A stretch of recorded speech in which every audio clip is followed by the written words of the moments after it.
पापा I am on top of the world, I am on Everest. Camp 4 जो 8000 metre की height पे, जिसको डेथ जोन बोला जाता है, अगर मैं अपने जो सिर पे एक हेडलैम्प होती है जो मैं रोशनी देती है, अगर वो मैं बंद कर दूं और मैं अपना हाथ लेके अपने आंखों के सामने भी रख दूं तो मुझे अपना हाथ नहीं दिखेगा। ऐसे डर भी लगा कि यार ऑक्सीजन भी बहुत ही कम बचा है, यहाँ ट्रैफिक जाम भी है, कैसे होगा सब मैनेज। यहाँ हम ह्यूमंस किसी भी पहाड़ को फतेह नहीं कर सकते। वर्ल्ड में 7 कॉन्टिनेंट्स हैं और हर कॉन्टिनेंट में एक टॉलेस्ट माउंटेन है, तो सारे माउंटेन्स को चढ़ने की इच्छा।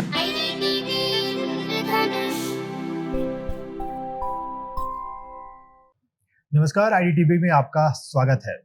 इस वक्त हमारे साथ मौजूद हैं कुंतल जी, जिन्होंने 2 बार माउंट एवरेस्ट पर चढ़ाई की। आइए उनसे जुड़ते हैं और बात करते हैं। स्वागत है सर आपका। Thank you so. कब आया ये ख्याल कि माउंटेन फतह करना है? मैं गुजराती हूँ पर रहता बॉम्बे में हूँ, तो ऐसा मेरे माइंड में कोई ख्याल नहीं था कि मुझे एवरेस्ट चढ़ना है, क्योंकि 2009 तक तो मैं एक बिजनेसमैन था। मैं बॉम्बे में एक बड़ी आईटी कंपनी रन करता था और फिर 2009 में मुझे ड्रीम मिला कि मुझे एवरेस्ट की चढ़ाई करनी है। और जो सारी जर्नी शुरू हुई, जो 2016 में फर्स्ट टाइम किया और 2019 में दूसरी बार किया, तो जर्नी 2009 में शुरू हुई तैयारी करने की, फिजिकल फिटनेस की, मेंटल फिटनेस की, इमोशनल फिटनेस की, फाइनेंशियली भी थोड़ा अच्छे से सब कुछ करना था। सो ये सारी जर्नी 2009 में शुरू हुई। तो जब शुरू किया आपने, किस तरह से इंस्पायर हुए और एवरेस्ट पर चढ़ाई की। राइट, सो एवरेस्ट को चढ़ने के लिए करीबन 65 दिन लगते हैं। सो हम 18 मई की रात को कैंप 4 जो 8000 मीटर की हाइट पे, जिसको डेथ जोन बोला जाता है, सो उस हाइट पे हम पहुंच गए 18 मई को। और मुझे अभी भी पता है कि करीबन 4 बजे हम पहुंचे थे कैंप में और हम कैंप के अंदर थे। 7:30 बजे मेरे शेरपा ने जिपर खोला और बोला अब हम निकलने वाले हैं एवरेस्ट के टॉप के क्लाइंबिंग के लिए। जो चीजें हमें यहाँ, मान लो मुझे शर्ट पहनना है, मेरे जूते पहनने 20 सेकंड लगे, 30 सेकंड लगे, वहां जूते पहन के कपड़े पहनने में ही 15 से 20 मिनट लग जाती है। इतना कम ऑक्सीजन है कि आपको कुछ भी करना है उसके लिए आपको इतनी मेहनत लगती है कि मतलब समझोगे इतनी छोटी चीज, खाली जूते पहन के ये करना है, 20 मिनट कैसे लग सकता है आप मुझे पूछोगे, पर ऐसा होता है। सो हम तैयार हुए, करीबन रात के 9 बजे हमने चलना शुरू किया, 10 घंटे चले और हम 7 बजे एक जगह है जिसको साउथ समिट बोलते हैं, जहां से एवरेस्ट करीबन 2 घंटे दूर है, वहां पहुंचे। पर जब हम रात को चलते हैं तो इतना डार्क था, इतना डार्क था कि अगर मैं अपने जो सिर पे एक हेडलैम्प होती है जो मैं रोशनी देती है, अगर वो मैं बंद कर दूं और मैं अपना हाथ लेके अपने आंखों के सामने भी रख दूं तो मुझे अपना हाथ नहीं दिखेगा, इतना डार्क होता है। तो आप पूरी रात भर चले, सुबह 7 बजे वहां पहुंचे। वहां एक बड़ा ट्रैफिक जाम लगा हुआ था, तो थोड़ा माइंड में ऐसे डर भी लगा कि यार ऑक्सीजन भी बहुत ही कम बचा है, यहाँ ट्रैफिक जाम भी है, कैसे होगा सब मैनेज यहाँ। पर मेरे और मेरे शेरपा के बीच में हमने थोड़ी बात की, हमने कहा हमारे पास है इनफ ऑक्सीजन, अगर थोड़ा टाइम हमें यहाँ वेट भी करना पड़ा तो भी चल जाएगा। हमने क्लाइंबिंग शुरू की। एवरेस्ट में कैसा है, जो लास्ट का 2 घंटे है ना, वो 1 वे रूट है। वो रूट इतना पतला है ना कि एक पैर ही रख सकते हो आप, अभी एक पैर ही रख सकते हो, उस जगह में 4 जन कैसे चढ़ सकते हैं, राइट? एक जन सामने से आ रहा है, एक जन सामने से जा रहा है, ऐसा नहीं हो सकता। सो काफी उस टाइम में थोड़ी एक करीबन 35 से 40 मिनट वहां थोड़ी दिक्कत हुई, बट फिर जैसे ही उस ट्रैफिक जाम को क्रॉस किया, ये पहली बार वाले 9:30 को समिट के टॉप पे खड़ा था और 20 मिनट समिट के टॉप पे था। बहुत ही बढ़िया वेदर था और इतना अच्छा वेदर था कि माउंट एवरेस्ट के टॉप से कंचनजुंगा, जो दुनिया का सबसे तीसरा नंबर का पहाड़ है, जो आधा इंडिया में और आधा नेपाल में, 400 किलोमीटर दूर वो पहाड़ भी हमें दिख रहा था एवरेस्ट के टॉप से। सो ऐसा अमेजिंग व्यू था और ऐसी अमेजिंग फीलिंग थी। पूरी जिंदगी का सबसे बड़ा ड्रीम कंप्लीट कर लिया तो कैसी फीलिंग आती है, वैसी फीलिंग आ रही थी टॉप पे। और बहुत ही अच्छी जर्नी थी। चढ़ते साथ जैसे चढ़े तो सबसे पहले किसे याद किया?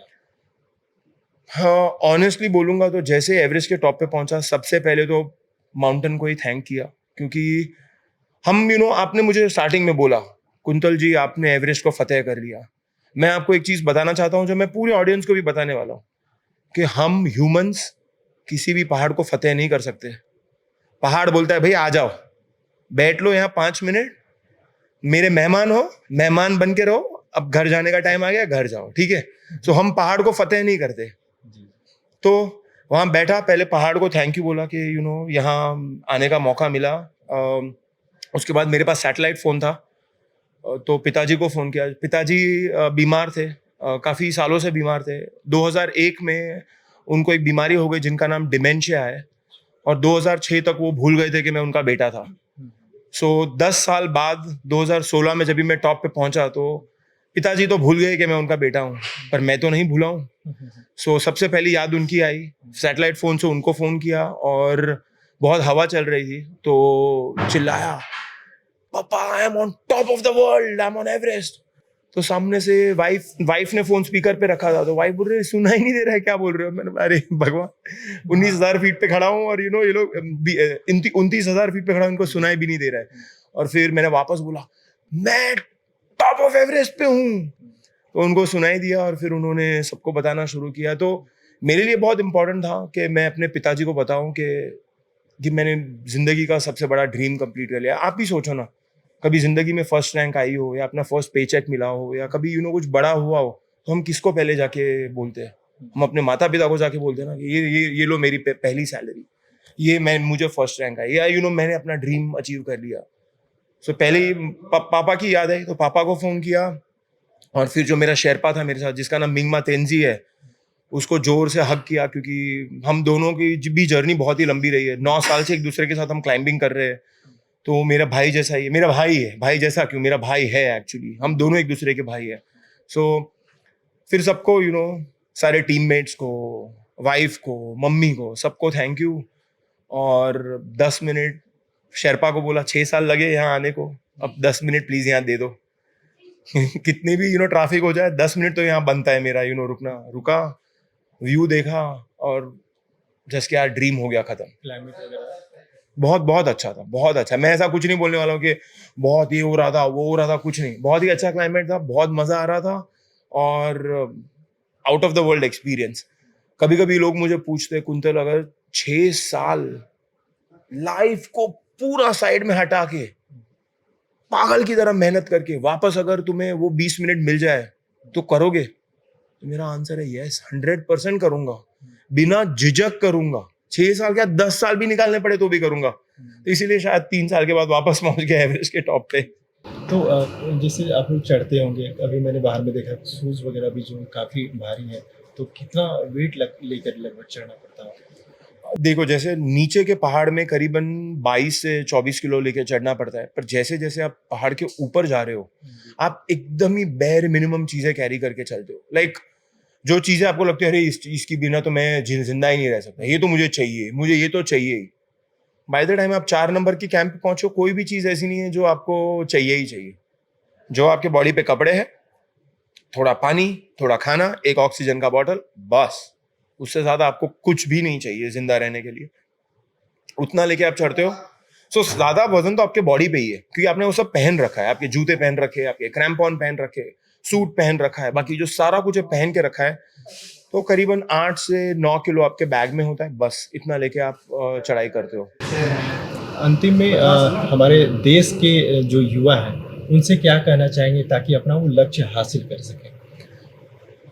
आपने बहुत ही अच्छा क्वेश्चन पूछा कि अपना लक्ष्य हासिल कर सके। लक्ष्य हासिल करने के लिए पहले लक्ष्य तो होना चाहिए। अगर लक्ष्य ही नहीं है तो हासिल कैसे करेंगे?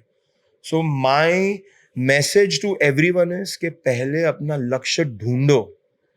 आज मेरे कितने सारे फ्रेंड्स हैं जो लोग 43, 44, 45 इयर्स के, मुझसे बहुत ज्यादा पैसा कमाते हैं, पर मैं उनको बहुत ही सिंपल क्वेश्चन पूछता हूँ, जिंदगी में करना क्या है? लक्ष्य क्या है? एवरेस्ट क्या है तुम्हारे जिंदगी का? जैसे क्वेश्चन पूछता हूँ, किसी के पास आंसर ही नहीं है, क्योंकि किसी ने टाइम लगा के सोचा ही नहीं है कि यार मुझे जिंदगी में क्या करना है। हाँ, मैं इंजीनियर बन गया क्योंकि मम्मी पापा ने बोला, फिर जॉब मिल गया, फिर शादी हो गई, फिर बच्चे पैदा हो गए, अभी मुझे बच्चे की स्कूल के लिए पैसा भरना है, इसके लिए ये करना है, उसके लिए वो करना है, जिंदगी चल रही है, अच्छा खासा हो रहा है, टाइम ही नहीं मिला है कि लक्ष्य क्या है। तो मुझे सिर्फ यही मैसेज देना है कि अपना लक्ष्य ढूंढो, क्योंकि मेरे लिए जब भी मुझे मेरा एवरेस्ट मिला, it gave me the drive and focus to go on that relentless pursuit जो हमारे बिग बॉस जी ने स्टार्टिंग में बोला कि एक जिद, जब भी मुझे मेरा लक्ष्य मिला तभी मुझे वो जिद मिली, जब भी तक लक्ष्य नहीं था तभी तक वो जिद नहीं थी। सो मैं वो बोलना चाहता हूँ, लक्ष्य ढूंढो, जिद मिलेगी, सब कुछ मिलेगा, एक डायरेक्शन मिलेगी लाइफ को। एंड मेरी तो लाइफ बहुत ही अच्छी हो गई मेरे हिसाब से। लक्ष्य ढूंढोगे और उस जर्नी पे निकलोगे तो आपको भी वही उसी बेहतरीन तरह से आप लाइफ को जी पाओगे। मैं ऐसे नहीं बोल रहा हूँ आपको बहुत पैसे कमा लोगे, बहुत नाम कमा लोगे, वो सब नहीं बोल रहा हूँ मैं बोल रहा हूँ आपको एक जिंदगी जीने का तरीका मिल जाएगा। अभी और क्या कुछ कर रहे हैं? वर्ल्ड में 7 कॉन्टिनेंट्स है और हर कॉन्टिनेंट में एक टॉलेस्ट माउंटेन है, तो सारे माउंटेन्स को चढ़ने की इच्छा है। 5 तो मैं चढ़ चुका हूँ, 5 कॉन्टिनेंट्स के। अभी एक एंटार्क्टिका बचा है और ऑस्ट्रेलिया का कॉन्टिनेंट जिसे ओशियाना बोलते हैं, ओशियाना कॉन्टिनेंट बचा है। तो दोनों को मैं क्लाइम करना चाहता हूँ अगले 1 या 2 साल में। सो वो हो जाएगा, उसके बाद मैं नेक्स्ट लक्ष्य ढूंढूंगा। अभी मेरा वाइल मैं लक्ष्य ढूंढता हूँ, पर मैं लक्ष्य पहले जो ढूंढा है उसको मुझे कंप्लीट करना है। ऐसे नहीं है कि बैठ के मैं 50 लक्ष्य ढूंढ के 50 लक्ष्य हासिल करना चाहता हूँ। एक ढूंढा है वो फिनिश करूंगा, उसके बाद दूसरे पे जाऊंगा। आईडीटीवी से बहुत बहुत आपको शुभकामनाएं कि आपने जो चाहा वो पूरा हो, और हमसे बात करने के लिए बहुत बहुत धन्यवाद। थैंक यू इस कॉन्वर्सेशन के लिए।